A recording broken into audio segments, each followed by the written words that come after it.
Okay, the next one is do not use Internet Explorer at work. Why? Why? Why not Internet Explorer? I feel like everyone's workplace has an old version of Internet Explorer. Maybe it's 6, maybe it's 8. They've actually discontinued Internet Explorer. Now they're using Edge Yes. on Windows 10, which is much more modern and advanced, more like Chrome. So if you even see anything that looks like Internet Explorer, just stop. Stop using it. It's not secure. It's terrible. It's bloated. Just stop. We reported a couple months ago about the how Microsoft was going to use Chrome as its kernel base for its future browser because it seemed like Chrome was more secure.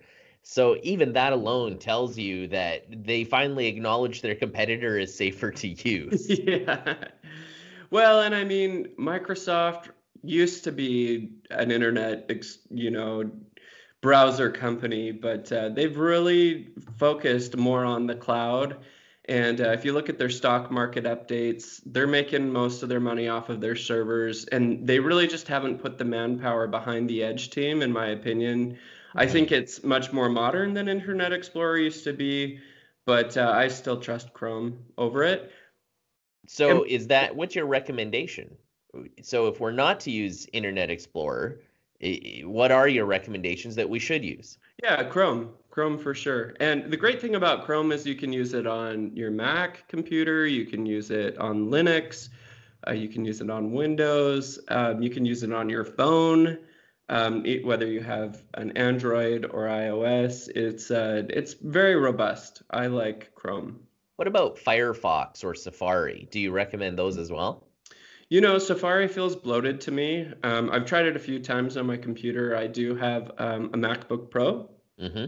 but every time I use it, it just feels slippery, like I'm not really in control of it. I don't like the feeling of it. Firefox just seems a little bit dated to me, and it might be because I use their their email program, Thunderbird. It just feels like I'm Old, yeah, running like a 1990s email server, and it's connected to it. It doesn't feel modern to me like Chrome yeah, does.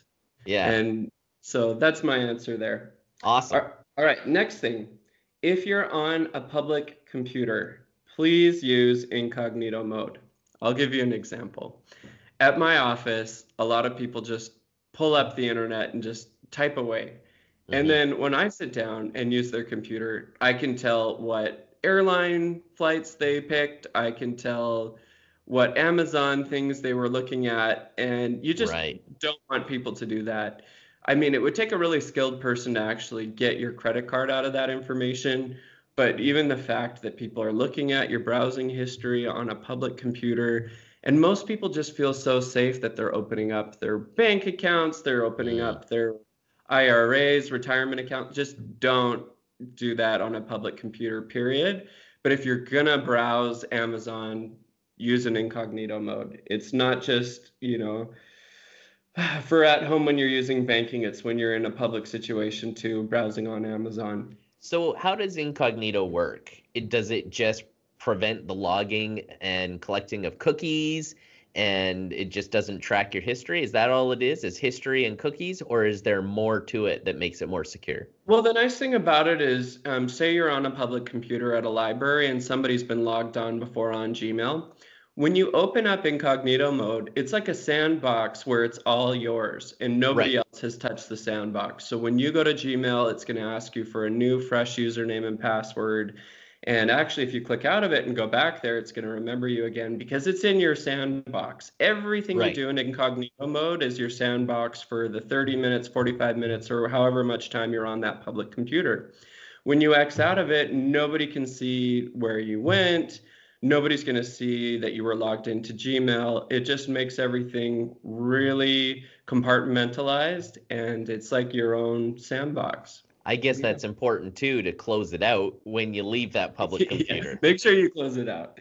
Yeah. Okay, so the next thing, don't do your banking on public Wi-Fi. For example, at Starbucks or at the airport, At right? the Because airport. you don't know who's phishing you. Somebody Right. could pretend to be Starbucks Wi-Fi and just type that into their ad hoc Hmm. connection, steal everything for you. We talked about that to death about 10 minutes ago, so you can go back if you're interested.